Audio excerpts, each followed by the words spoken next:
அவர் ஹீரோவா பண்ணது இதுக்கு முன்னாடி ஒரு படம் பண்ணியிருந்தாரு. லாஸ்டா ஆன் ஸ்க்ரீன் வந்தது இந்த படம் தான். அப்பா, அது ஒரு பயங்கர ஒரு பெரிய பாக்கியம் இல்லை உங்களுக்கு? ஆமாம், அது எனக்கு ரொம்ப ஸ்பெஷலானது.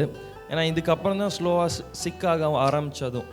ஸோ எனக்கு அது இந்த படம் பண்ணும் போதே ஃபைட் சீனாக இருக்கட்டும், இந்த படத்தோட fight master Kecha and Rocky Rajesh master ரெண்டு பேருமே அப்பா தான் தமிழ்நாடுக்கு இன்ட்ரடியூஸ் பண்ணது. ராக்கி ராஜேஷ் மாஸ்டர் அப்பா கூட எவ்வளோ வருஷம் இருந்தார். கேச்சா வந்து தாய்லாந்து மாஸ்டர்.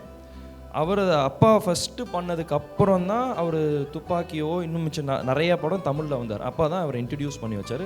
ஸோ அதே மாஸ்டர் தான் இந்த ஃபைட்டை வந்து அங்கே தாய்லாண்டில் கம்போஸ் பண்ணார். சரி, உங்களுக்கு அது நார்மலாக நடிக்கிறது இருந்தால் கூட ஓகே. அதுவும் அப்பா கூட ஒரு சீனு ஆன் கேம் நடிக்கும் போது அது ஒரு பயங்கர படபடப்பான நிமிடமெல்லாம் இருக்குமே. எனக்கு ரொம்ப கஷ்டமாக இருந்துச்சு அப்பா கூட, அதுவும் ஃபைட் சீனு.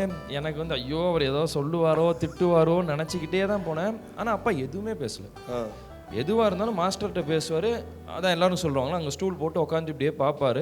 ஓகேன்னு அவர் டேக்குன்னொடனே வருவார். நானாக ஏதாவது கேட்டால் இப்படி பண்ணு அப்படி பண்ணுன்னு அவர் எந்த கரெக்ஷன் இது வரைக்கும் சொன்னதே கிடையாது.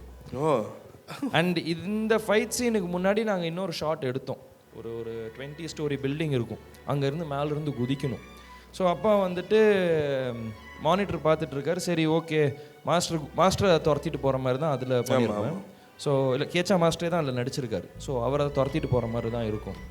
ஸோ அவர் குதிப்பார், பின்னாடி நான் குதிக்கணும். இப்படியே பார்த்துக்கிட்டே இருந்தார். சரி ஃபேஸ் சரியாக தெரியாதுன்னு நினைக்கிறேன், டூப் போட்டுருங்கன்னு சொல்லிட்டு இப்படி திரும்புகிறாரு. ஆக்ஷன் நான் நிஜமாலே குதிச்சிட்டேன். அப்பா டென்ஷன் ஆகிட்டு, ஒன்று யார் இதெல்லாம் பண்ண சொல்கிறா அப்படி இப்படின்னு கத்துனாரு.